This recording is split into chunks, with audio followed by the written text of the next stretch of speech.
The Secrets of Life with Subhas Agam.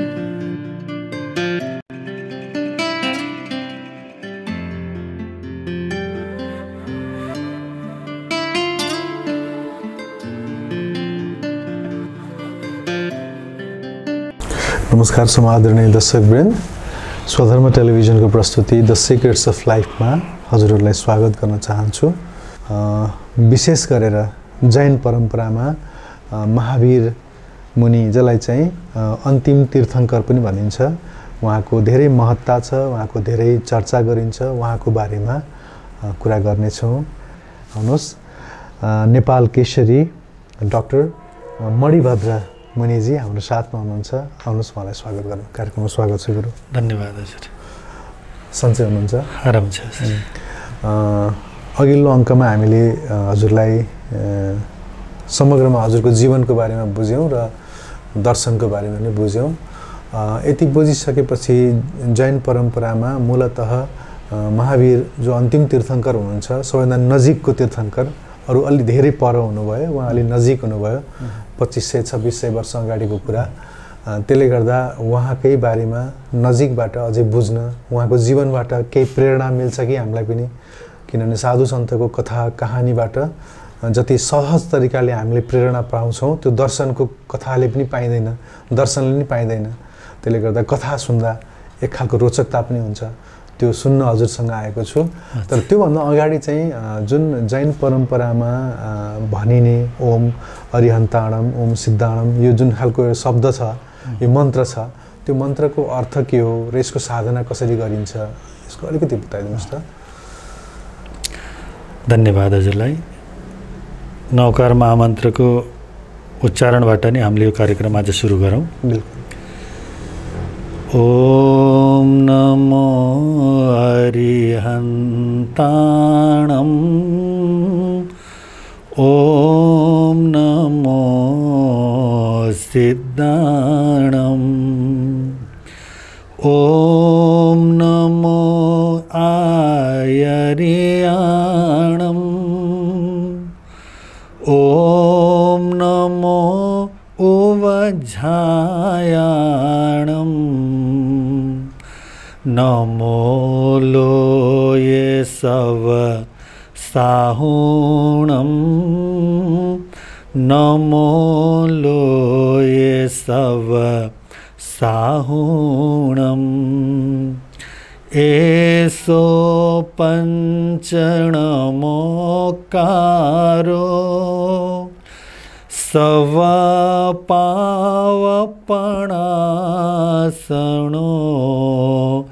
मंगलाणं च सवेसिं पढममहवै मंगलम्, मंगलाणं च सवेसिं पढममहवै मंगलम्। अहिले हामीले जुन महामन्त्र नौकारको उच्चारण गऱ्यौँ, यसलाई महामन्त्र पनि भनिन्छ, पञ्चपरमेष्ठी महामन्त्र, पञ्चपरमेष्ठी भगवान पनि भनिन्छ। अरिहन्त, सिद्ध, आचार्य, उपाध्याय और साधु,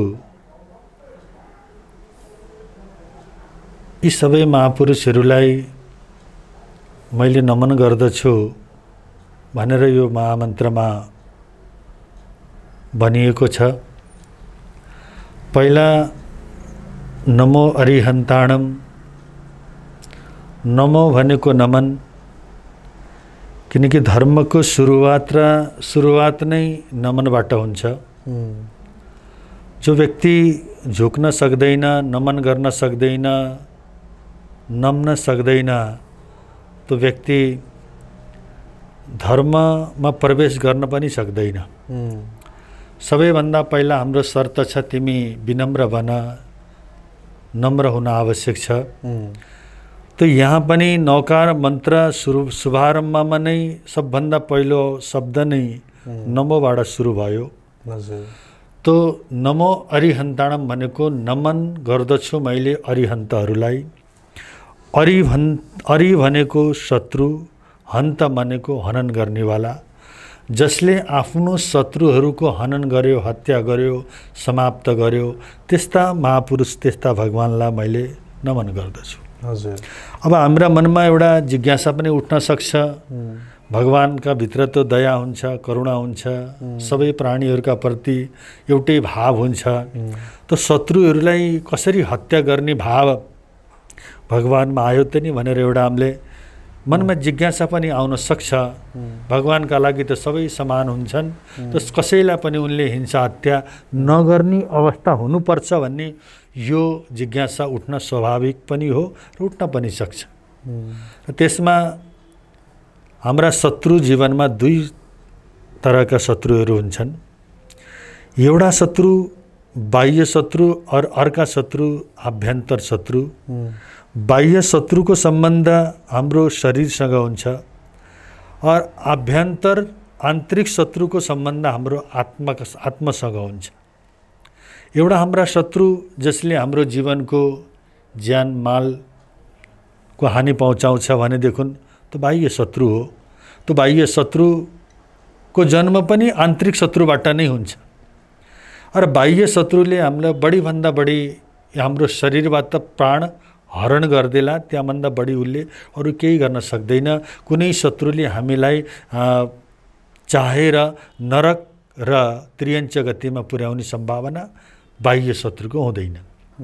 त्यसकारण बाह्य शत्रुहरूसँग अरिहन्त या पञ्चपरमेष्टि उहाँ महापुरुषहरूको कुनै पनि सम्बन्ध हुन्न। उनका लागि संसारका सबै प्राणी समान हुन्छन्, सबैलाई हेर्ने एउटै दृष्टि हुन्छ।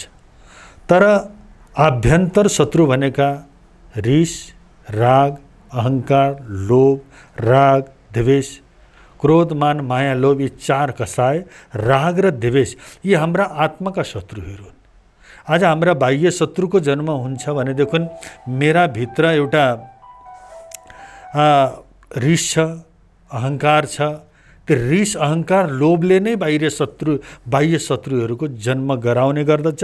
त्यसकारण आज हामी र भित्र या आज हामीले कसैलाई शत्रु मानेका छौँ भने शत्रु मान्नुको पछाडि कहीँ न कहीँ मेरो आफ्नो भित्रको अहंकार हो, मेरो कहीँ न कहीँको रिस हो, मेरो कहीँ न कहीँ लोभको जन्म भयो। तब गएर मेरा बाह्य शत्रुहरूको जन्म भयो। त्यसकारण अरिहन्त भनेको जसले क्रोध, मान, माया, लोभ, राग और द्वेष यी सबै शत्रुहरूमाथि विजय प्राप्त गर्नुभयो। र यो अवस्थामा जो पनि संसारका महापुरुषहरू, त्यसमा कुनै पनि एउटा सम्प्रदायको कुरा आउँदैन। कुनै पनि संसारका महापुरुषले आन्तरिक शत्रुहरूमाथि विजय प्राप्त गरेलाई आफूलाई अरिहन्त अवस्थामा पुर्याउनु भयो। त्यसलाई नै तीर्थङ्कर पनि अरिहन्त अवस्थामा पुगेका हुन्छन्। त्यसकारण अरिहन्त भनेको अरि माने शत्रु, हन्त माने हनन गर्ने। आन्तरिक शत्रुमाथि जसले विजय प्राप्त गर्यो त्यसलाई अरिहन्त भनिन्छ। जस्तै जैन शब्द छ, जैन शब्दको उत्पत्ति पनि जिनबाट भयो। जिन भनेको जित्नु, केलाई जित्ने भनेको हाम्रा इन्द्रियहरूमाथि विजय प्राप्त गर्ने। हाम्रो कान, आँखा, नाक, मुख, स्पर्श आदि जो 5 इन्द्रियहरू छन्, ती इन्द्रियमाथि जसले विजय प्राप्त गर्यो त्यसलाई जिन भनिन्छ। र जिनबाट नै जैन भयो। त्यसकारण आज हामीले आन्तरिक शत्रुमाथि विजय प्राप्त गर्न सक्यौँ भने हामी जैन हुन सक्छौँ र जैनका उपासक हुन सक्छौँ। त अरिहन्त भनेको पनि त्यो एउटा अवस्था हो, त्यो एउटा स्थान हो। त्यो अवस्थामा पुगेपछि यो व्यक्ति अरिहन्त हुन सक्छ। र अरिहन्त भनेको सशरीरी परमात्मा, जो शरीर सहितको परमात्मालाई यो जीवनमा नै आफ्नो साधनालाई यति बलियो बनाएर जब आफ्नो साधना परिपक्व भइसकेपछि अरिहन्त अवस्थामा पुगेर अरिहन्तले के गर्छन्, हाम्रा संसारमा सबै व्यक्तिहरूलाई सन्मार्ग दिने कार्य गर्दछन्, किनकि उहाँको यो चरम शरीर हो। त्यस्तै दोस्रो पद नमो सिद्धाणम। सिद्ध भनेको जन्म र मरण, किनकि संसारमा परिभ्रमण गराउने एउटा मात्रै शक्ति हो, त्यो जन्म र मरण। हामी जीवहरू अनादिकालदेखि जन्म मृत्यु उनको भइराखेको छ। जन्म लिएपछि मर्न आवश्यक छ, मरेपछि फेरि अर्को जन्म हुन्छ। जन्म और मरणबाट मुक्त हुन भनेको नै मोक्ष हो, मुक्ति हो। जो आत्माले आफ्नो जन्म मरणलाई समाप्त पारेर जन्म मरणबाट आफूलाई माथि उठाएर जो सिद्ध अवस्थामा पुग्दछ त्यस्ता परमात्मालाई सिद्ध अवस्था भनिन्छ।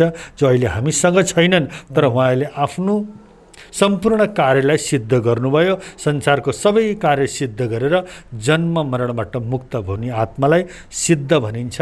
यसो नमो सिद्धाणम भनेको सिद्ध भगवानलाई मैले नमन गर्छु। तृतीय पद नमो आर्यणम। आचार्य भनेका धर्म संघका नायक नेता।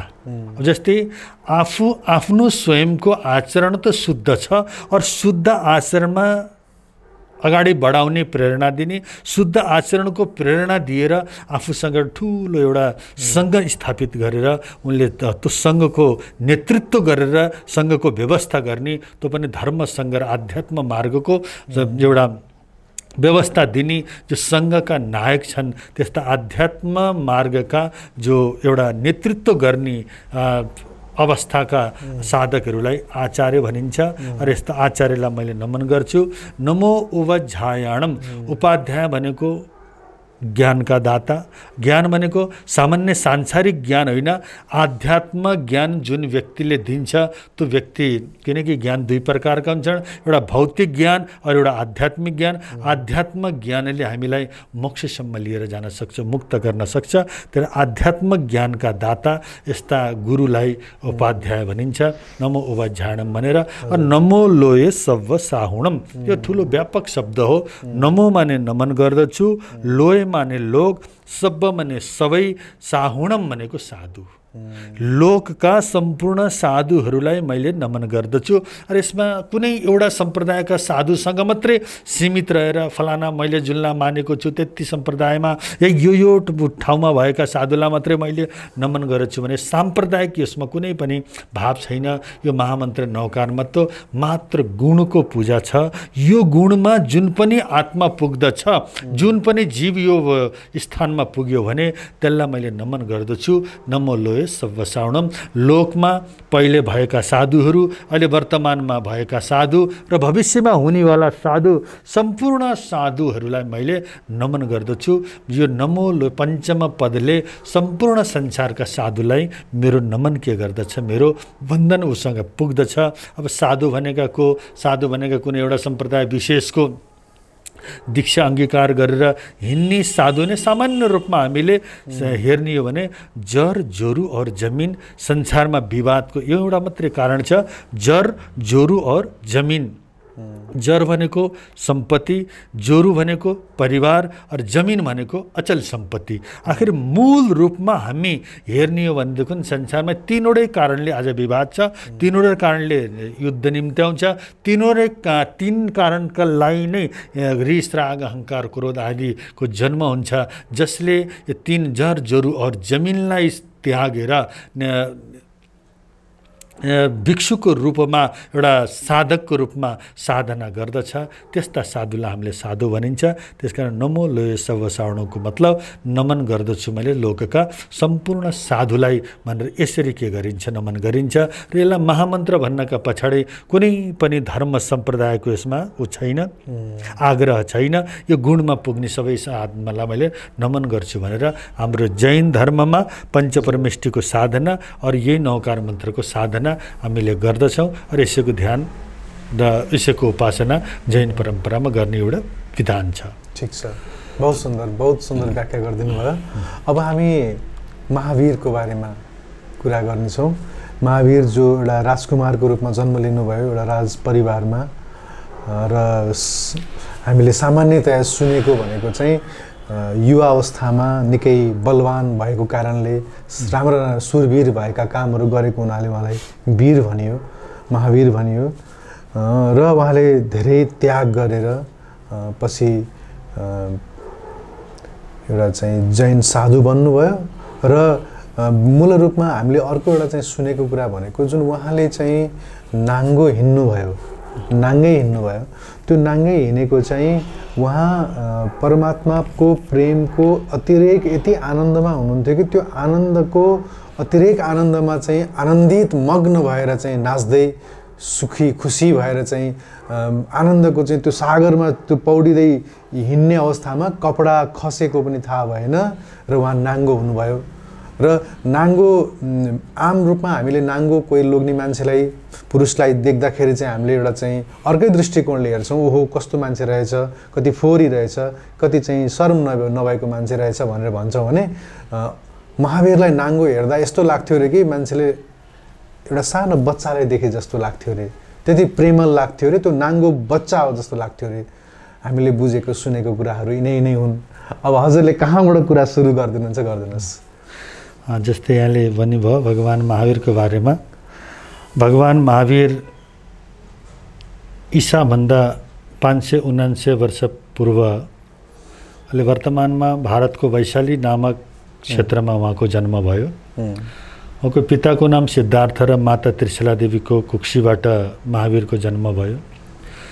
और जन्म भइसकेपछि उहाँको एउटा जीवन अगाडि बढ्दै जाँदा अस्ति पनि मैले अलिकति चर्चामा भनिसकेको छु, 28 वर्षको उमेरमा उहाँको आमा बुबाको अवसान हुने र 30 वर्षको उमेरमा भगवान् महावीरले दीक्षा अंगीकार गर्नुभयो। और जैन दीक्षा अंगीकार गर्ने बेलामा 1 वर्षसम्मको वर्षीदान दिन्छन्। यो एउटा परम्परा हो कि आफूसँग भएको जति पनि सम्पत्ति छ त्यो अरूमा विसर्जित गरेर उहाँले दीक्षा लिनुभयो। दीक्षा लिने बेलामा आफ्नो अङ्गमा मात्रै वस्त्र लिएर उहाँले के गर्नुभयो, छोड्नुभयो र अरू केही नलिइकन मात्र एउटा वस्त्रसहित उहाँले के गर्नुभयो, जङ्गलमा ध्यानका लागि साधनाका लागि आफ्नो साधनालाई अगाडि बढाउनु भयो। र जब ध्यानमा मग्न भइसकेपछि झाडीमा आफ्नो पदयात्रा गर्दा गर्दै यतिकै तल्लीन हुनुभयो अन्तरात्मामा, बाह्य शरीरमा घट्ने कुनै पनि घटनाको उहाँलाई ध्यान पनि रहेन र उहाँलाई शरीरसँग घट्ने घटनासँग कुनै सम्बन्ध पनि थिएन। यति अन्तरात्मामा भिजिसक्नुभयो, अन्तरात्मामा डुब्नुभयो कि आफ्ना अङ्गमा रहेको वस्त्र खसेको पनि उहाँलाई के भएन, थाहा भएन।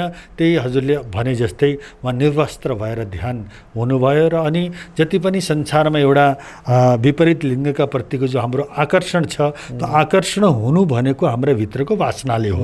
जब हाम्रो भित्र एउटा पवित्रता छ, हाम्रो भित्र कुनै वासना छैन भनेदेखि विपरीत लिङ्गका प्रतिको कुनै हाम्रो आकर्षण रहँदैन। जस्तै एउटा सामान्य अघि भनिसक्नुभयो हजुरले, सामान्य बालकलाई देख्दाखेरि हाम्रा मनमा जस्तै विकार जाग्दैन भनेदेखि त्यस्तै महापुरुष पनि यति पवित्र भइसक्नु भएको थियो। उहाँका दर्शनले उहाँलाई देख्दाखेरि मान्छेका मनमा एउटा छुट्टै अलगै खालको एउटा आनन्दको अनुभूति हुने भएको कारणले उहाँ नग्न भए तापनि नग्नताको आभास कसैलाई पनि भएन। यसरी उहाँ तपस्या गर्दा गर्दै उहाँ 12.5 वर्षसम्म कठोर साधना गर्नुभयो। र 12.5 वर्षको यो समयमा उहाँले 349 दिन मात्र उहाँले पारणा गर्नुभयो। 12.5 वर्षमा 1 वर्ष पनि पुरा उहाँले भोजन ग्रहण गर्नु भएन। किनकि जैन साधुको नियम छ, हामी जैन साधु जब दीक्षा लिइसकेपछि कुनै पनि जैन और साधु र साध्वी उहाँले दीक्षा लिनका साथमा जे आजीवन उहाँले के गर्नुहुन्छ, चौविहार भनेको 4 प्रकारको आहार, रात्रिकालीन आहार उहाँले त्याग्नुपर्छ। 5 महाव्रत, अहिंसा, सत्य, अचौर्य, ब्रह्मचार्य, अपरिग्रह 5 महाव्रत र एउटा 6ठा व्रत भनेको रात्रि भोजन, कुनै दबाई पानी औषधि कुनै पनि वस्तु रातको सेवन गर्दैनन्। त्यसकारण यसै पनि उहाँको तपस्या, तर दिनमा पनि एक समयको भिक्षाको बेलामा जे जति उहाँलाई प्राप्त भयो त्यो ग्रहण गर्ने, त्यसबाहेक उहाँले केही पनि लिनु हुँदैन थियो। त्यो पनि 349 दिन मात्र उहाँले पारणा गर्नुभयो र और सबै दिन उहाँले तपस्या गरेर आफ्नो साधना गर्नुभयो, कठोर साधना गर्नुभयो। र कठोर साधना गरिसकेपछि सम्पूर्ण आफ्ना जीवनमा रहेका जति पनि कलिमाहरू थिए, पाप कर्महरू थिए, तिनलाई 12.5 वर्षमा समाप्त गरेर केवल ज्ञान और केवल दर्शन, केवलत्व उहाँले के गर्नुभयो, बुद्धत्व भनिन्छ जसलाई, त्यो उहाँले प्राप्त गर्नुभयो। र प्राप्त गर्न साथ जब तीर्थङ्कर, यसलाई अर्को के जानकारी दियो भने जति पनि तीर्थङ्करहरू हुनुहुन्छ, तीर्थङ्करहरू जन्मको साथै उहाँसँग 3 वटा ज्ञान हुन्छन्। 5 प्रकारका ज्ञानमा मति, श्रुत, अवधि मति श्रुत अवधि ज्ञान, यी जो 3 प्रकारका ज्ञान उहाँको जन्मसँगै आउँछ भनेदेखि चतुर्थ ज्ञान मन परेका ज्ञान। जब कुनै तीर्थङ्करले दीक्षा अंगीकार गर्छ, दीक्षा लिन साथ उसले सम्पूर्ण मनवाला जति पनि प्राणीहरू छन्, मनवाला प्राणीहरूको मनको कुरा जान्ने स्वतः शक्ति उहाँमा के हुन्छ, प्राप्त हुन्छ। त्यस्तै तीर्थङ्करहरूले पनि दीक्षा लिन साथ के चौथो ज्ञान मन परेका ज्ञान प्राप्त भयो र भगवान महावीरलाई पनि सबै प्राणीहरूका मनका कुराहरू थाहा हुने त्यस्तो एउटा उपलब्धि साधनाको सँगसँगै प्राप्त भयो। त्यसपछि पञ्चम ज्ञान, जसलाई केवल ज्ञान, पूर्ण ज्ञान भन्छ, यो अधुरो ज्ञान हो। यो ज्ञान आएर जान पनि सक्छ, तर एउटा पूर्ण ज्ञान जसलाई हामीले भनिन्छन् केवल ज्ञान, त्यो केवल ज्ञान प्राप्त गर्नका लागि उहाँले जो साधना गर्नुभयो र उहाँले आफ्नो दीक्षाको सँगसँगै मौन धारण गर्नुभयो। हुन त आज हामीहरूले भन्छन् मैले झुट बोल्न सक्दिनँ, म झुट बोल्दिनँ भन्ने धेरै कुराहरू हामी छन्। अब जहाँ तीर्थङ्कर जस्ता साधकहरू जसका जीवनमा यति ठुलो ज्ञान हुँदाहुँदै पनि फेरि पनि म छद्मस्त अवस्था पूर्ण ज्ञानी नभएको कारणले मबाट कुनै पनि असत्य भाषाको उपयोग हुन सक्छ है।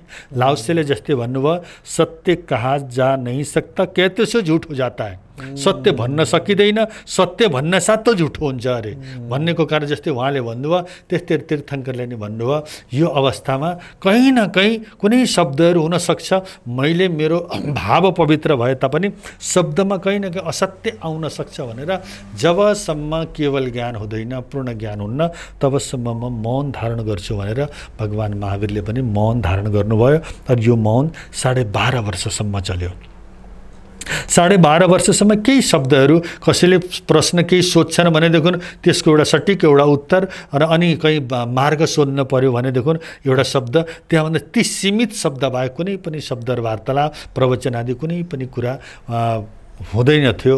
12.5 वर्षपछि जब भगवान महावीरको केवल ज्ञान केवल दर्शनको प्राप्ति भयो र उहाँले के गर्नुभयो, जो अहिले वर्तमानमा झारखण्डको नजिकै एउटा जाम्बिया ग्राउँ भन्ने ठाउँ छ, रिजुबालिका नदी, त्यसको किनारमा भगवान महावीर गोधुली आसन भने जैसे गाई धुँदाखेरि हामी जुन आसनमा बसिन्छ त्यो आसन गरेर उहाँले ध्यान गर्नुभएको थियो।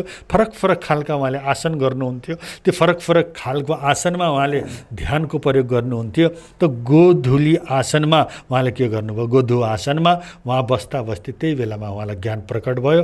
र ज्ञान प्रकट भइसकेपछि अहिले वर्तमानमा बिहार भन्ने ठाउँ पावापुरी लगभग पटनाभन्दा अलि पर यो पावापुरी भन्ने ठाउँ छ। त पावापुरीमा आएर भगवान महावीरले ज्ञान प्राप्त गरिसकेपछि प्रथम उहाँले के गर्नुभयो, प्रवचन गर्नुभयो। त प्रवचनलाई धर्मसभालाई समूह शरण भनिन्छ, जसले देवताहरूसहित धेरै जनसमूह त्यो ठाउँमा उपस्थित हुन्छ। र भगवान महावीरले पनि जब त्यो ठाउँमा प्रवचन दिन थाल्नुभयो, एउटै दिनमा पहिलो प्रवचनमा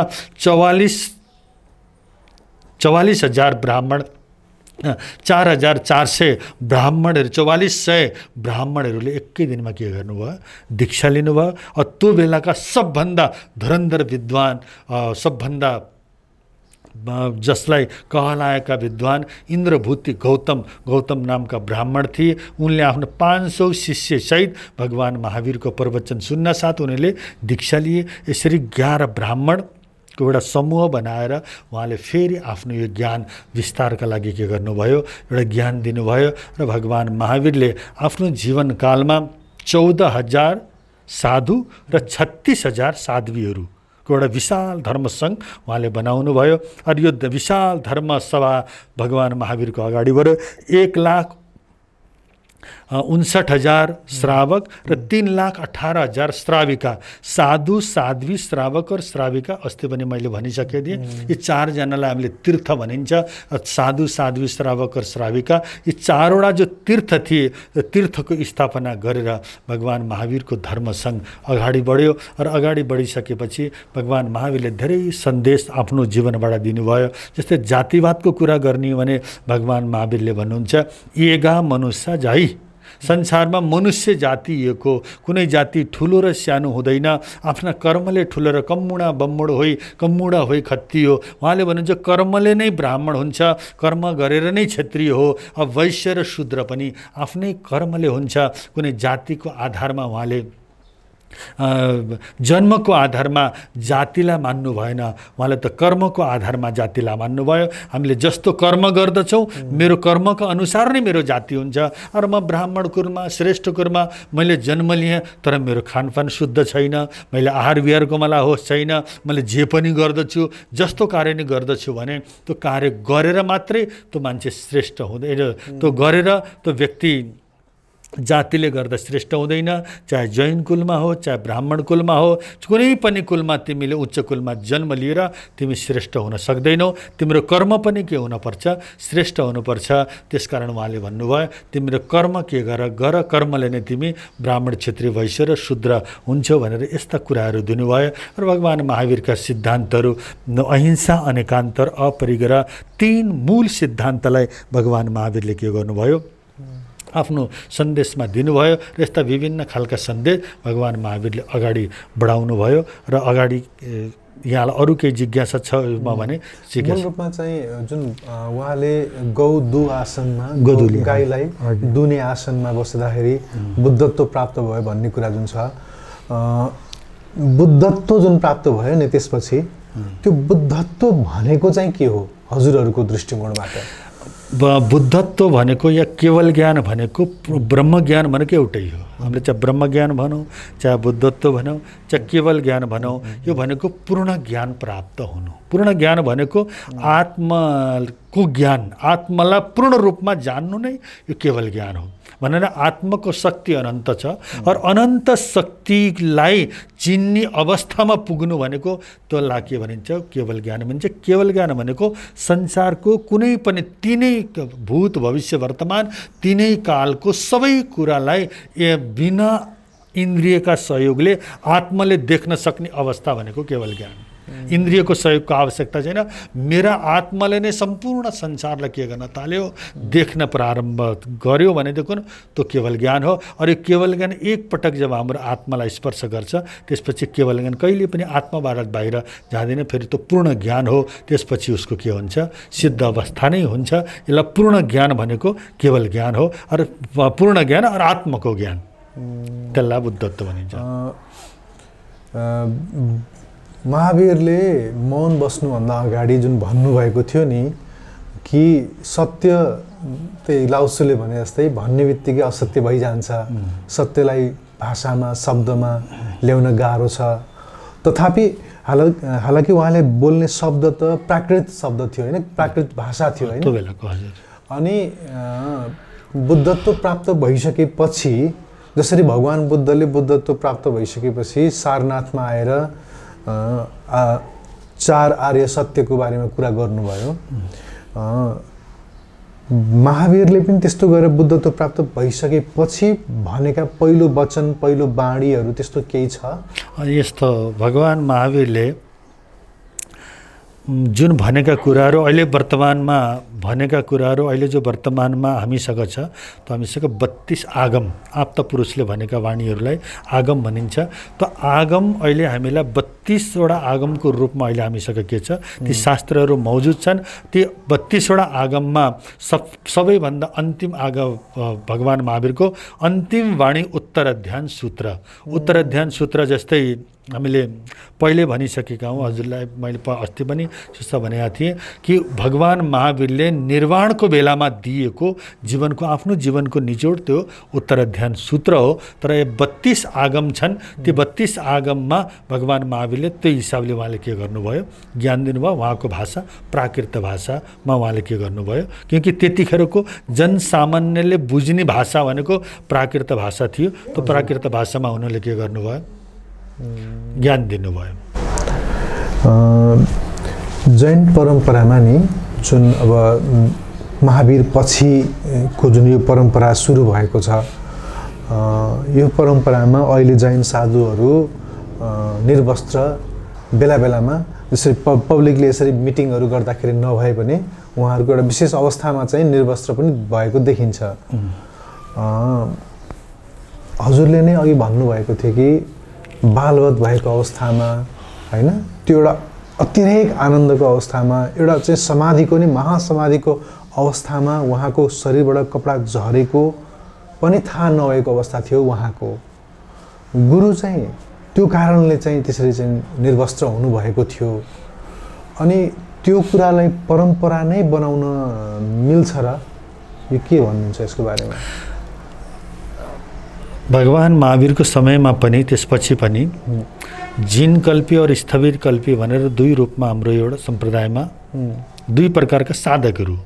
अब एउटा साधकहरू जङ्गलमा बस्ने र जङ्गलमा बसेर उनले के गर्ने साधना गर्ने और साधना गरेर नग्न अवस्थामा नै उहाँ साधना गर्ने, दिनमा एकपटक समाजमा आएर भिक्षा लिएर फेरि जङ्गलमा जाने, समाजसँग कुनै पनि सम्बन्ध नराख्ने अवस्था त्यो दिगम्बरत्व त्यो अवस्था एउटा थियो भने श्वेताम्बर जो परम्परा छ त्यसमा वस्त्र धारण गर्ने तर समाजसँग जोडिएर समाजसँग पनि एउटा सम्बन्ध बढेर स्वपर कल्याणको भावले उनले के गर्न शिक्षा दिने एउटा श्वेताम्बर पढ। अहिले पनि वर्तमानमा हाम्रा दुईवटा जैन परम्परा छन्, एउटा दिगम्बर परम्परा छ भने अर्को श्वेताम्बर परम्परा छ।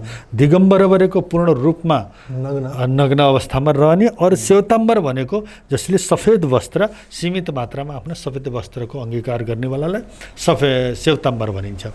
दिगम्बर बिस्तारै बिस्तारै अलिकति साम्प्रदायिकता बढ्यो भनौँ न, साम्प्रदायिकता बढ्नका कारणले दुईटा सम्प्रदायमा विभाजन भयो।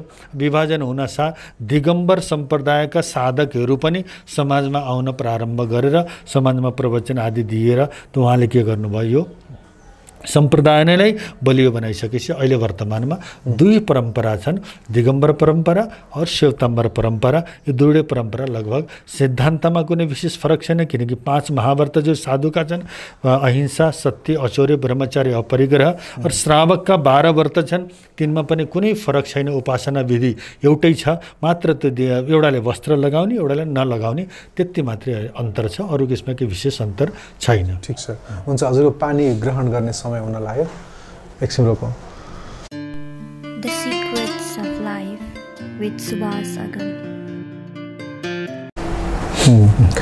सो एउटा रमाइलो रोचक प्रसङ्ग मलाई के जान्न मन थियो भने हजुरहरूको परम्परामा विशेष गरेर अन्तिम तीर्थङ्कर पछिको परम्परामा श्वेताम्बर र दिगम्बर परम्परामा अब म साधु हुन्छु, म मुनि हुन्छु भनेर साधना गर्न आउने हजुर लगायत हजुरका गुरुहरू लगायतको परम्परा त एउटा त्यहाँ जाने साधु या साधवी भन्ने कुरा त भयो नै, तर त्यसमध्ये पनि विशेष गरेर महावीर पछिको जेनेरेसनमा कोही त्यस्तो साधु हुनुभयो त्यो एकदम जो विलक्षण प्रतिभाको र विलक्षण अवस्थामा पुगेको र उहाँले बुद्धत्व नै प्राप्त गर्नुभयो रे भन्ने खालको त्यस्तो भएको त्यस्तो केही छ? भगवान महावीर पछि जब उहाँको शासन सुधर्मा स्वामी उहाँको पट्टदर्शी छ, भगवान महावीरको निर्माण भइसकेपछि उहाँको पञ्चम गणधर को रूपमा सुधर्मा स्वामी हुनुभयो र उहाँ सुधर्मा स्वामी उहाँको पाठको आचार्यको रूपमा उहाँले के गर्नुभयो उहाँको स्थान लिनुभयो र उहाँको स्थानमा उहाँले सङ्घको व्यवस्था अगाडि बढाउनु भयो और सुधर्मा स्वामीले पनि बुद्धत्व प्राप्त गर्नुभयो। और त्यसपछि फेरि उहाँको शिष्य जम्बू स्वामी, सुधर्मा स्वामीको शिष्य जम्बू स्वामी, आज हामीसँग जति पनि यी शास्त्रहरू छन् ती शास्त्रहरू आज हामीसँग छन् भने श्रुत ज्ञानको रूपमा थिए, ती आज अगाडि बढाएर लिपिबद्ध पनि छन् भने त्यसमा जम्बू स्वामीको ठुलो एउटा हामीलाई कृपा भने चाहिँ जम्बू स्वामीले सुधर्मा स्वामीसँग प्रश्न गरे कि गुरुदेव मैले भगवानलाई देख्न पाइनँ, त्यस भगवानसँग मैले त्यति भगवानलाई नचिनेको कारणले प्रभु कस्तो हुनुहुन्थ्यो कसरी के भन्नुभयो भनेर जम्बू स्वामीका प्रश्न र सुधर्मा स्वामीले उहाँको समाधान दिएर उहाँ के गर्नुभयो एउटा उहाँलाई विशाल ज्ञान, भगवान महावीर पछि विशाल ज्ञान सुधर्मा स्वामीले जम्बू स्वामीलाई दिनुभयो। यसै गर्दै गर्दै गर्दै गर्दै जाँदाखेरि अगाडि बढ्दै गयो श्रुत ज्ञानको रूपमा। पहिला के हुन्थ्यो भने मैले गुरुले शिष्यलाई ज्ञान दियो भने जैसे टेप रेकर्डरमा या हाम्रो उसमा फेड हुन्छ सबै, ती सबै अक्षर सामले के गर्थ्यौँ याद गर्थ्यौँ। यो अगाडि बढ्दै बढ्दै बढ्दै जाँदा भगवान महावीरको निर्वाणको 1000 वर्षसम्म श्रुत ज्ञान नै अगाडि बढ्यो। श्रुत ज्ञान बढ्यो। श्रुत ज्ञान बढिसकेपछि 1000 वर्षपछि फेरि देवर्दी गणी क्षमा श्रवण भन्ने एउटा आचार्य भए। उहाँ आचार्यलाई अलिकति आभास भयो, किनकि केही कुरा उहाँले बिर्से जस्तो महसुस भयो। बिहानको कुरा बेलुका बिर्स्या भनेदेखि अब भगवान् महावीरको विशाल ज्ञानलाई अगाडि सुरक्षित राख्न गाह्रो हुन्छ कि भनेर उहाँले एउटा विशाल मिटिङ लिएर फेरि त्यहाँ एउटा शास्त्रलाई लिपिबद्ध गर्नु पर्यो। त्यहाँभन्दा पहिला जैन साधुहरूले यस शास्त्र लेख्न पनि र शास्त्र छपाउन पनि पाप हो भन्ने एउटा अहिंसाका दृष्टिले पाप हो भनेर यो कार्य हुँदैन थियो। तर भगवानको वाणी जीवित राख्न छ, त्यसकारण उहाँले के गर्नुभयो, यसलाई जीवित राख्नका लागि लिपिबद्ध नगरीसम्म अरू व्यवस्था हुन सम्भव छैन भनेर उहाँले के गर्नुभयो, लेख्नुभयो देवर्दी गणी क्षमा श्रवण। त्यसपछि परम्परा अगाडि बढ्दै गयो। 12औं शताब्दीमा कलिकाल सर्वज्ञ हेमचन्द्र आचार्य, लगभग कलिकालको सर्वज्ञ जस्तो उहाँ गुजरातमा उहाँको जन्म भयो। भारतको अहिले गुजरात खम्बात भन्ने ठाउँमा। हजुर, उहाँको यस्तो विशाल ज्ञान 3 करोड श्लोक त उहाँले के गरिदिनु भयो, रचना, नयाँ रचना गरेर यस्तो विशाल भारतका इतिहासमा पनि भारतका साहित्यमा पनि उहाँको ठुलो योगदान के छ र त्यति ज्ञानको महासागर भनेर पाश्चात्य एउटा विद्वानले उहाँलाई के भन्नुभयो, यो ज्ञानको महासागर हो भन्ने यस्ता यस्ता ज्ञानी आचार्यहरू के हुनुभयो र हाम्रो कलिकाल सर्वज्ञ हेमचन्द्र आचार्य पनि यस्ता विलक्षण बुद्धिका के हुनुहुन्थ्यो, धनी हुन्थ्यो। त्यसकारण यस्ता परम्परा समय समयमा हाम्रा विलक्षण आचार्यहरू हुनुभयो। अहिले पनि वर्तमानमा ठुला ठुला आचार्यहरू हुनुहुन्छ, जहाँका हजार पुस्तक छापिएका छन्। त्यसकारण यो परम्परालाई उहाँले अगाडि के गर्दै हुनुहुन्छ, बढाउँदै हुनुहुन्छ। समयको प्रभाव, समय कालखण्डले बुद्धि कमजोर हुनु यो समयको प्रभाव हो। बिस्तारै बिस्तारै कमजोर हुँदै गयो। फेरि पनि वर्तमान परिस्थितिमा जे जति छ त्यसमा ठुलो उपलब्धि र ठुलो समाजको साहित्यिक सेवा गर्ने आचार्यहरू अहिले पनि मौजुद हुनुहुन्छ। हजुरहरूले मूलतः गाडी प्रयोग नगर्ने, वाहन प्रयोग नगर्ने र वाहन प्रयोग नगरिकन हिँडेर नै जहाँ पनि जाने, त्यसले गर्दाखेरि चाहिँ हजुरको यात्रा पनि लामो हुने र एउटा कुनै स्थानमा पुगिसकेपछि धेरै वर्ष चाहिँ त्यहाँ बसाइ रहने त्यस्तो पनि हुँदो रहेछ। तर हजुरले चाहिँ गाडी प्रयोग नगर्दा पनि हजुरसँगै हिँड्ने जुन एउटा शिष्य मण्डली हुन्छ, त्यो शिष्य मण्डलीले हजुरहरूलाई नै खाना बनाउनु भनेर फेरि गाडीमा चाहिँ सामान चाहिँ लादेर लिएर हिँड्नु हुँदो रहेछ। अप्रत्यक्ष रूपमा त गाडी प्रयोग भयो नै त्यहाँ पनि। यसरी हेर्दाखेरि चाहिँ फिजिबिलिटीको हिसाबले आखिरमा मेरो लागि खाना गाडीमा आएकै छ, मेरो लागि सेवा गर्नेहरू गाडीमा आएकै छन् भने म पनि गाडीमा जाँदा हुँदैन र भन्ने पनि त हुँदो हो। त्यस्तो पनि चर्चा त हजुरको बिचमा पनि, हजुरका आचार्यहरूको बिचमा पनि त त्यस्ता प्रस्तावहरू त आयो होलान्। त्यसलाई कसरी हेर्नुहुन्छ? हजुरले एकदम वर्तमानमा जो समस्या छ त्यसको उजागर गर्ने एउटा राम्रो प्रश्न सोध्नुभयो। पैदल यात्रा गर्ने हाम्रो एउटा परम्परा नै हो। पैदल यात्रा गरेर नै एक ठाउँबाट अर्को ठाउँमा हामी जाने गर्दछौँ। अनि यहाँलाई थाहा नै कति छैन, जैन साधुहरू 8 महिना पदयात्रा गर्ने, 4 महिना एक ठाउँमा बस्ने। 4 महिनाभन्दा बढी बस्ने हाम्रो छैन, नियम छैन। किनकि आषाढ पूर्णिमादेखि कार्तिक पूर्णिमासीसम्म 4 महिना यो चतुर्मास हुन्छ। चतुर्मास एउटै ठाउँमा बसेर हामीले व्यतीत गर्छौँ। र कार्तिक पूर्णमासीदेखि आषाढ पूर्णिमासीसम्मको जो 8 महिनाको अवधि छ, त्यो एक स्थानबाट अर्को स्थानमा हामी पदयात्रा गरेर जान्छौँ। जस्तै यहाँले भन्नुभयो, जस्तै एक ठाउँबाट अर्को ठाउँमा जाँदाखेरि भोजनको व्यवस्थाका लागि गाडी राख्न यो बाध्यताले भन्दा किन भन्दा हामी भिक्षु यो पनि हामी यस्तो ठाउँमा राख्छौँ जुन ठाउँमा यो घर हुँदैन। अन्य ठाउँमा त जस्तै हामी समाजमा गइसकेपछि सबै ठाउँमा जैन परिवार छन् या फेरि शाकाहारी परिवार छन् भने त्यो ठाउँमा भोजन बनाउनका लागि गाडी व्यवस्था हुँदैन। त्यो ठाउँमा त जाने, एक ठाउँबाट अर्को ठाउँमा सिधा आफ्नो जति सामान छ त्यो लिएर हिँड्ने, त्यसपछि त्यहीँ गएर त्यहाँ भिक्षा लिने, त्यो व्यवस्था हुन्छ। हाम्रो अहिले नेपाल लगायत यता अलिकति भारतको पूर्वी भारत, बिहार यो क्षेत्रमा मांसाहारी बढी भएको कारणले त शाकाहारी घरबाट मात्रै हामीले भिक्षा लिने एउटा हाम्रो आफ्नो नियम छ। त्यसकारण शाकाहारी घरको अभावले गर्दा यो कमसेकम शुद्धता होस् भनेर यो हामीले आफ्नो भोजनको र चौकाको व्यवस्था, जहाँ व्यवस्था छ भनेदेखि त्यहीँको शाकाहारी घरबाट भिक्षा लिने हो। नभएको ठाउँमा मात्र यसको हामीले के गर्दछौँ, प्रयोग गर्दछौँ। र सबै ठाउँमा यसको प्रयोग हाम्रो हुँदैन। जस्तै अब दिल्लीतिर गयो, पन्जाबमा, हरियाणा, त वहाँ जानसाथ यी सबै कुराहरू खाना पकाउने कुनै पनि चौकाको व्यवस्था हुँदैन। किनकि साधु भनेको गृहस्थीको घरबाट तिमीले भिक्षा लिएर मात्रै, साधुलाई भिक्षु पनि भनिन्छ, भिक्षा लिएर आफ्नो जीवनको निर्वाह गर्ने, चौका चलाएर आफूले मनपसन्द खाना बनाएर खाने हाम्रो परम्परा यो होइन। हामी त भिक्षा लिएर नै आहार लिने हो। हजुरहरूले लसुन प्याज पनि ग्रहण गर्नुहुन्छ? खानामा यस्तो छ, खानामा शाकाहारी भोजनमा गृहस्थीको सद्गृहस्थीको घरमा जे बन्छ त्यो भिक्षाको रूपमा लिने ग्रहण गर्ने हाम्रो नियम छ। तर त्यसको सँगसँगै स्वतन्त्र रूपमा हामीले आलु प्याज भनौँ, जमीगन्ध भने छोड्न पनि धेरै कुराहरू जस्तै आफ्नो खुसीले छोड्छ। फेरि अब जस्तै उदाहरणका लागि मैले मेरै भनौँ न, आज 16-17 वर्ष भयो काउली मैले खान्न है, अरू भिडहरी चिप्ले भिन्डी भने जस्तो त्यस्ता ती मेरा आफ्ना निजी नियम हुन्।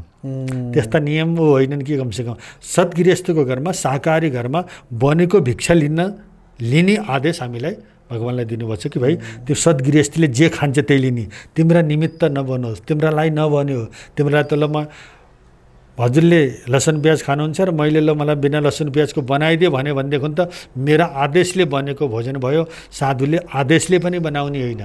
घरमा जाने, घरमा गइसकेपछि कुन चाहिँ तिमीलाई उपयुक्त लाग्छ, त्यो उपयुक्त छ भने लिने, छैन भने अर्को घरमा गएर भिक्षाका लागि। त्यसकारण त्यहाँ तिमीले नखाने कुरो रहेछ भने त छोडेर आउनु पर्ने तिम्रो आफ्नो। जस्तो उदाहरणका लागि हिजै मात्र म भिक्षाका लागि गएको थिएँ। हिजो जाँदाखेरि घरमा वहाँ भान्सामा पनिर बनेको रहेछ। मैले पनिर खान्न कि मैले दुध छोडेँ। आज दुध भन्नाले अब जस्तै मोलको दुध कहीँ पनि नलिने, आफूले शुद्ध रूपमा कसैले घरमा गाई पालेको छ भने त्यो घरको बिन्ती गरेर लिने, नत्र नलिने। त मैले मेरा हिसाबले मैले पनिर छोडिदिएँ।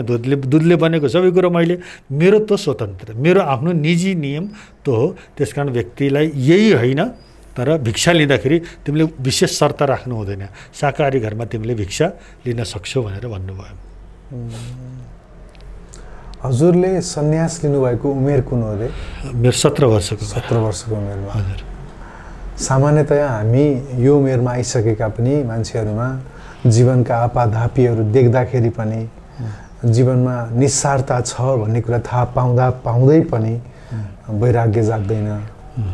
17 वर्षको युवालाई वैराग्य कसरी जाग्छ? यस्तो छ, वैराग्यको कुनै उमेर त हुँदैन होला सायद। वैराग्यको उमेर हुन्थ्यो भने त 80 वर्षको मान्छेलाई वैराग्य आउनु पर्थ्यो। 100 वर्षको मैले कतिजना भन्छ भने यो बाल्यकालमा नै मान्छेले दीक्षा दिन्छन्, यिनलाई के बोध होला? वैराग्यको कुनै उमेर हुँदैन। जाग्नेवाला व्यक्ति 5 वर्षमा पनि जाग्न सक्छ, नजाग्नेवाला व्यक्ति 100 वर्षमा पनि जाग्दैन। 100 वर्षसम्म पनि त्यसलाई जिन्दगीमा कहिले वैराग्य आउँदैन। त्यसकारण बोध हुनु, वैराग्य हुनु भनेको उम्रसँग यसको सीमा हुँदैन। जतिखेर आफ्नो भित्र आत्माबाट ज्ञान हुन्छ त्यतिखेर नै वैराग्यको अंकुरित वैराग्य फकरन्छ र त्यसलाई वैराग्य आएर त वैराग्यलाई हामीले के गर्नु पर्यो? मलजल दिएर बलियो बनाउनु पर्यो। त 17 वर्षको उमेर कि 14 वर्षको उमेरमा सम्पर्कमा गए। हजुरको उमेर कति भयो? मेरो उमेर 55-56 भयो होला। 2023 को मेरो जन्म, 2023 चाहिँ 26 गते। हजुर, मैले सोध्न खोजेको कुरा चाहिँ साधु जीवन बाँच्नु भएको यति लामो समय भइसक्यो, साधु जीवनमा हुँदा चाहिँ के फाइदा चाहिँ हुने रहेछ साधकलाई? अहिले हजुरले आफूलाई जुन एउटा साधना गर्नको लागि नै, यो स्पेस लिनको लागि नै हजुरले सन्यास लिनुभयो नि, त्यो यो स्पेसमा भएको कम्फर्ट के छ? मतलब चाहिँ साधनाको कम्फर्ट यस्तो छ, साधना आफैमा एउटा सुख हो। मन त शास्त्रमा के भनिन्छ भने संयममा मन लाग्दैन भनेदेखि नरकमा रहने प्राणी पनि त्योभन्दा बढी दुखी साधु हुन्छ अरे। तर साधनामा त्यसलाई रस आयो भनेदेखि स्वर्गमा रहने देवता पनि त्यति सुखी हुँदैन जति साधु हुन्छ। साधु भनेको त एउटा सुखको मार्ग हो। यहाँ त साधना गर्दा गर्दै आनन्दको अनुभूति हो। कसै समाधिमा जानु भनेको त्यहाँभन्दा ठुलो आनन्द त केही पनि छैन। जहिले वर्तमान अहिले हजुर यहाँ बस्नुभएको छ, बस्दाखेरि सत्सङ्गको कार्यक्रम, धर्मचर्चाको कार्यक्रम भएको छ, हजुरका मनमा कुनै प्रकारको दुःख छ, पीडा छ, कुनै प्रकारको समस्या छ, केही पनि छैन। तर अब यो सत्सङ्ग समाप्त हुनसाथ एकैछिन बस्नुभयो भने आज हजुरसँग भएको दुर्घटना, आज राति हजुरसँग भएको दुर्घटनाले तुरुन्त हजुरलाई पेल्न खोज्छ। अहिले त हजुरलाई त्यो मस्तिष्कमै छैन, नभएपछि कति सुख छ हेरौँ त। त्यसकारण आज हामी अतीत र भूत, अतीत र भविष्य, अतीतका स्मृति, भविष्यका कल्पनाहरू, दुखी हुनेको दुईटा कारण। वर्तमानमा जसले जिउन प्रारम्भ गर्यो, वर्तमानमा जिउनेवाला साधक कहिले पनि दुखी हुँदैन। हामीलाई दुख दिने भनेकै या त अतीतका स्मृतिले हामीलाई रिस, राग, अहङ्कार पैदा गर्छ भने भविष्यका कल्पनाहरू हामीलाई के गर्छन्, दुख दिन्छन्। त्यसकारण सुखी हुनका लागि वर्तमानमा जिउनु सक्नु पर्यो। र वर्तमानमा जिउनु भनेको नै ध्यान हो। ध्यान भनेको आँखा चिम्लेर बसेर मात्रै ध्यान होइन, वर्तमानमा जिएको अवस्था। जो मैले गर्दछु त्यही मैले बोल्दछु, त्यही मेरा मनले पनि सोध्छ, मनले पनि, वाणीले पनि, शरीरले पनि एउटै काम गर्छ भने त्यो अवस्थाको नाम हो ध्यान। त्यो वर्तमानमा जिउन सक्ने अवस्था भनेको नै ध्यान हो। त भगवान् महावीरको मार्ग पनि ध्यानको मार्ग हो। त्यो साधुलाई आनन्द नआएदेखि त केका लागि साधना गर्ने? साधना भनेकै आनन्दको अनुभूति गर्नका लागि गरिएको एउटा उपासना हो। जैन परम्परामा भएका योगीहरूको एउटा विशेषता मैले के देखेँ भने मैले पहिला चाहिँ साधनाको सुरुवात चाहिँ केही परम्पराहरूमा गएर गरेँ र केही परम्पराहरूमा दृष्टिकोण कस्तो छ भने हाम्रो मार्ग नै सत्य मार्ग हो, हाम्रो मार्गबाट मात्रै मुक्ति मिल्दछ। र केही मार्गहरू छन् जो मार्ग चाहिँ स्वतन्त्र छन्। होइन, तिमी यहाँ आएर गर्छौ भने पनि गर, ध्यान गर, सम्यक जीवन बाँच, तर यो मात्रै मार्ग सत्य चाहिँ होइन।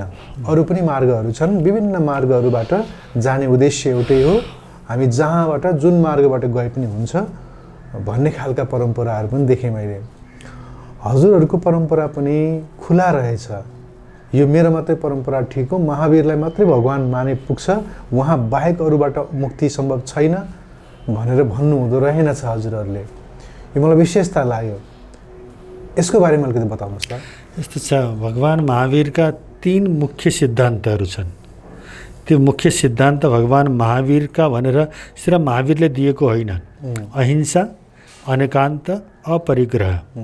अहिंसा भनेको मनबाट नै कुनै प्राणीहरूको हिंसाको भाव नआउनु भनेको अहिंसा। एउटा त तनको हिंसा भयो, अहिले एउटा मनको हिंसा भयो। मनबाट पनि कुनै प्राणीलाई दुख दिने भाव मेरो मनमा आउँदैन भनेदेखि त्यो उत्कृष्ट अहिंसा हो।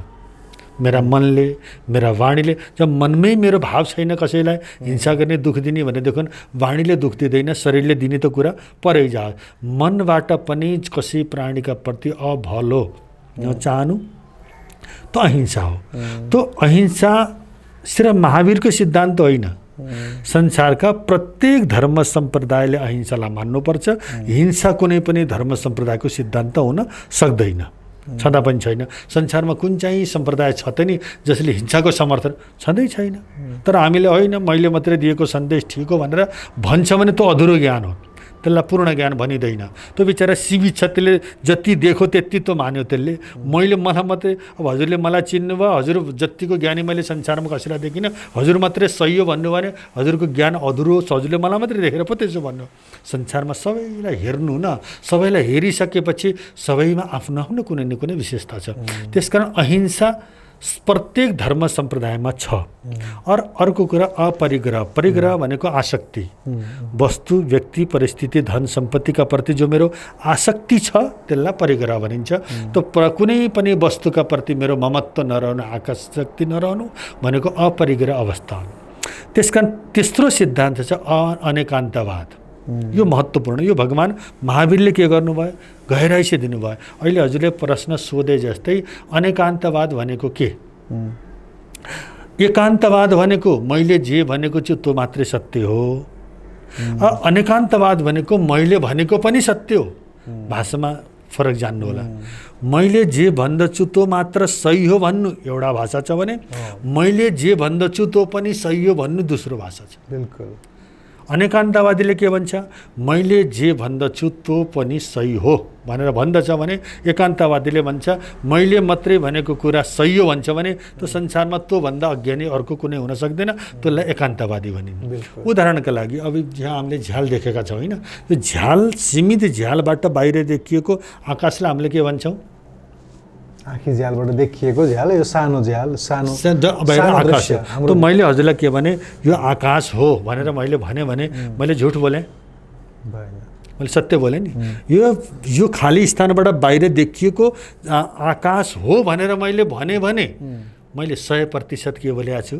सही सत्य बोलेँ। तर मैले फेरि यही मात्रै आकाश हो भने 100% झुट, त्यो आंशिक सत्य हुँदैन। यही मात्रै आकाश भन्न साथ के भयो? झुट भयो। त्यस्तै भगवान्ले नि के भन्नुहुन्छ, मैले मात्रै जान्दछु, म मात्रै ज्ञानी छु भनेर भन्छौ भने तिमी एकान्तवादी हो। त्यसका अनेकान्तवादी भनेको प्रत्येक एङ्गलबाट प्रत्येक चिजलाई हेर्नुपर्छ। जस्तै हजुर एउटा व्यक्ति, हजुरको छोराले हजुरलाई के भन्छ? पिता।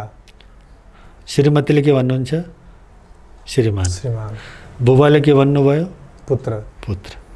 व्यक्ति एउटा छ तर सम्बन्ध आफ्नो आफ्नो छ। अब छोराले भनेर त्यहाँ युद्ध गर्नलाई होइन, उहाँ त बुवा मात्रै हो भनेर भन्यो भने त्यो सत्य होइन नि।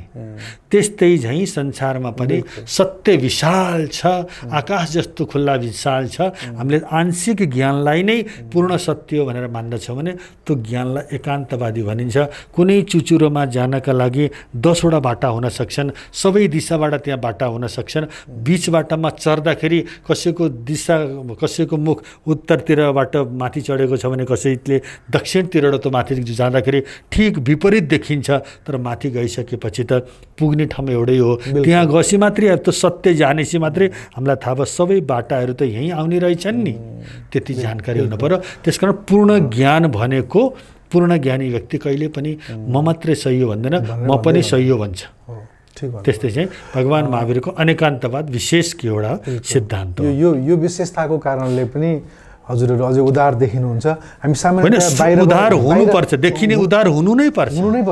बाहिरबाट हेर्दाखेरि हामीले जैन परम्परालाई नबुझेका रहेछौँ, किनभने हामीले कहिले पनि त्यहाँ आएर सोध्ने, जान्ने, बुझ्ने अवसर पाएनौँ। त्यसले गर्दा त्यो थाहा पाएन, अब चाहिँ थाहा भयो।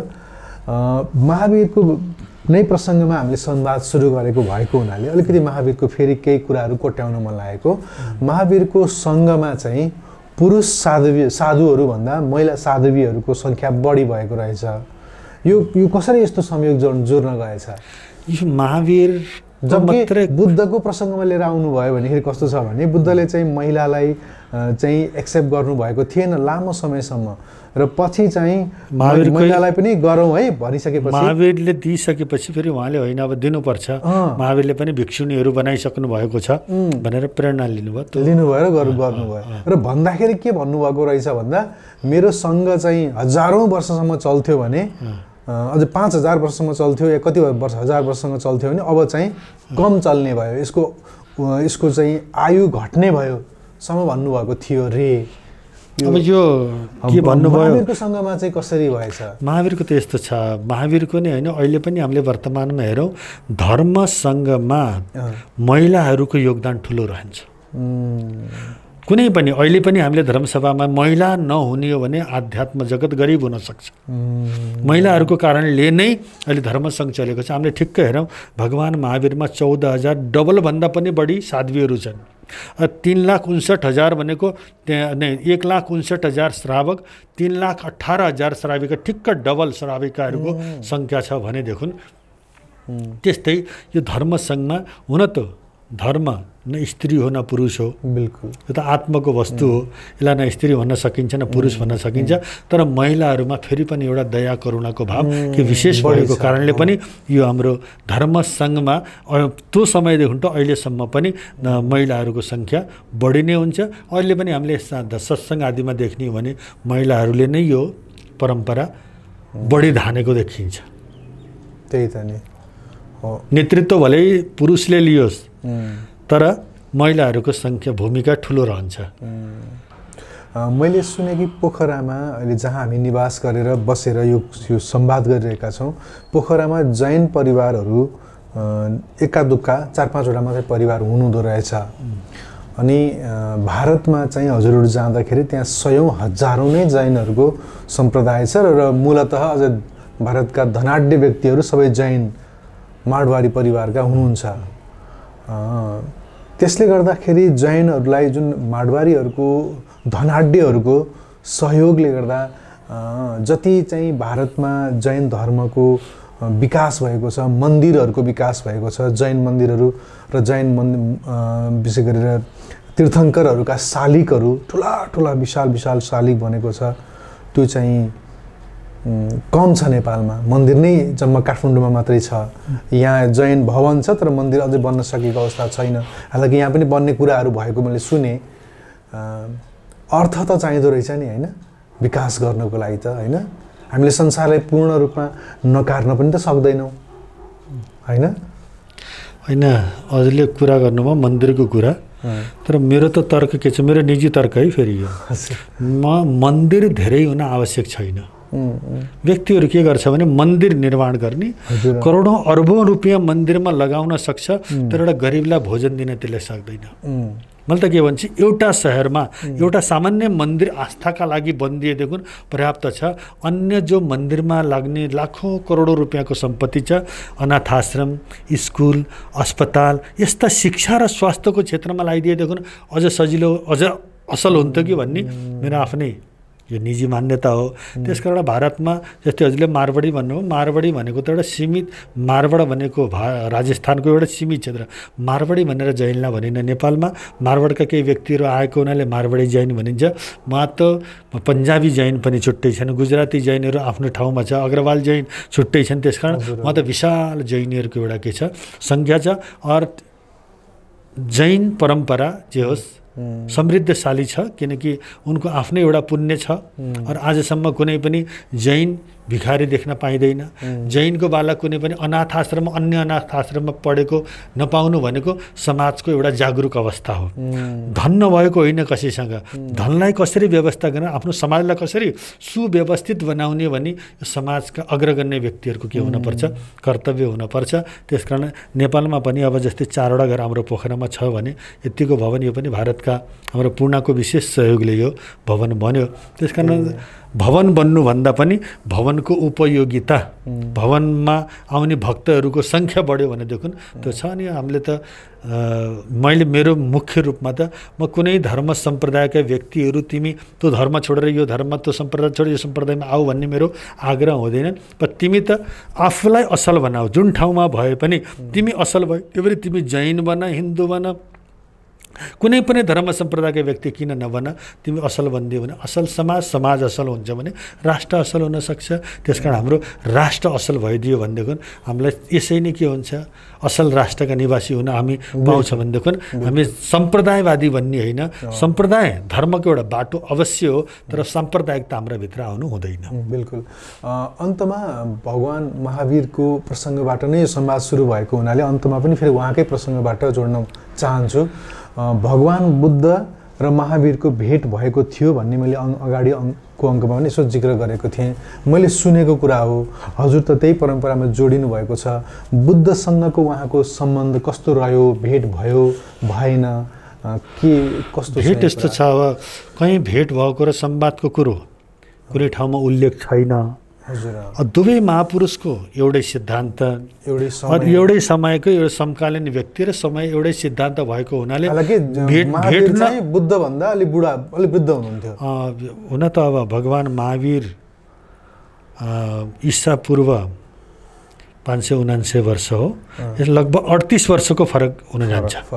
38 वर्षको लगभग फरक हुन्छ, तर 38 वर्ष अब ठिक्क भन्न सकिँदैन। महावीरको छ 579 वर्ष पहिला जन्म भएको भने सिद्धान्त एउटै भएको कारणले कुनै विशेष कारण छैन किन भेट्ने, या भेट्नै पर्ने कारण के होला त नि भन्ने कारणले हो कि के कारणले हो। तर जो श्रावक जो छन् जैन शास्त्रहरुमा उहाँको जिक्रहरू छैन, तर अनुयायीहरूको जिक्र छ है। उहाँका राजाहरू, उहाँका अनुयायीहरू भगवान महावीरका बुद्धका उसमा गएर प्रवचन सुनेको छ, उहाँ चर्चा गरेको छ। उहाँका श्रावकहरू आएर भगवान महावीरलाई दर्शन गरेको, चर्चा गरेको। एउटै श्रावक, जस्तै राजा उस समयका श्रेणिक, जैन धर्ममा श्रेणिक भनिन्छ भने उसमा बौद्ध परम्परामा उनलाई बिम्बसार भनेर बिम्बसार यहाँ श्रेणिक भने राजा एउटै हो। यसरी दुईटै धर्मका अनुयायीहरूको भेटघाट हुने मिलन भयो। तर महापुरुषहरूको मिलन भयो भएन भने त मैले ग्यारेन्टी सहित के भन्न सक्दिनँ, किनकि मलाई पूर्ण ज्ञान भइसकेपछि मात्रै यसको उत्तर मैले दिन सक्छु होला। बिल्कुल। हामीले महावीरबाट सिक्न पर्ने, जान्नु पर्ने, बुझ्नु पर्ने कुरा के हो? महावीर ने मैले त सबै महापुरुषहरूसँग सिक्न पर्ने कुरा के हो भनेदेखि कहिल्यै पनि मेरा जीवनमा आग्रह हुनु हुँदैन। र मैले आफूलाई असल बनाउन सकेँ भने मैले मेरो कल्याण गर्न सक्छु। भगवान महावीरले जस्तै मुख्य सिद्धान्त के दिनु भने चत्तारी परमम गाणी दुल्लाहानी जन्तुणु मानुसत्तम सुई श्रद्धा संयमम्य वीर्यम भनेर जस्तै उहाँले भने 4 अङ्ग परम दुर्लभ छन्, त्यसमा सबैभन्दा दुर्लभ पहिलो अङ्ग हो मनुष्य भाव प्राप्त हुनु। आज हामी सबै मनुष्य भएर जन्मिसकेपछि मेराभित्र मानवता आउनुपर्छ, मानवीय गुण मेराभित्र छ र मैले आफूलाई असल मानिस बनाउन सकेँ भनेदेखि मेरो आध्यात्मको मार्गमा म अगाडि बढ्न सक्छु। महावीरले त सम्पूर्ण प्राणी जगतलाई स्वतन्त्र बनाउनु भयो। हे इन्सान, तिमीमा पनि त्यही शक्ति छ जो ममा थियो, तिमी पनि म जस्तै परमात्मा बन्न सक्छौ भनेर यत्रो ठुलो विशाल स्वतन्त्रता एउटा मनुष्य जातिलाई दिनुभयो। त्यही हामीले लिनुपर्छ। उहाँले भन्नु म जस्तै तिमी बन्न सक्छौ भनेर कुनै भगवानले भन्छ भनेदेखि त्यहाँभन्दा हाम्रो लागि अरू स्वतन्त्रता के हो र के गौरवको कुरा हो? हामी पनि महावीर बन्न सक्छौँ, बुद्ध बन्न सक्छौँ, भगवान बन्न सक्छौँ। त्यही नै हाम्रो लागि के हो? सौभाग्यको कुरा। यो कुरालाई हामी दिशा दिएर त्यतितिर हामीलाई अगाडि बढाउनु भयो। यही नै महावीरको के हो? उपकार हो। हुन्छ गुरु, हजुरको यो समयको लागि म आभारी छु। निकै राम्रो, निकै मिठो, निकै मधुर सुमधुर सत्संग फेरि पनि गर्न पाइयो। हजुरको आशीर्वाद हामीमा सधैँभरि रहिरहोस्। हजुरको आशीर्वाद रह्यो भने हामी यो कर्म, यो धर्मको चाहिँ बारेमा प्रेम र सरिदयता बढाउने काममा जुन लागिरहेका छौँ यो अझै बढ्दै जाओस्। हाम्रो त्यही अपेक्षा छ। हजुरको आशीर्वाद रहोस्। हुन्छ, धन्यवाद हजुर। स्योर, हुन्छ। त यो कार्यक्रम यतिन्जेल हेरेर साथ दिनुभएकोमा आभार व्यक्त गर्न चाहन्छु। क्यामेरामा साथ दिने बबीलाई पनि आभार, धन्यवाद व्यक्त गर्दै कार्यक्रमबाट बिदा हुन्छौँ। नमस्कार। The Secrets of Life with Subhas Agam.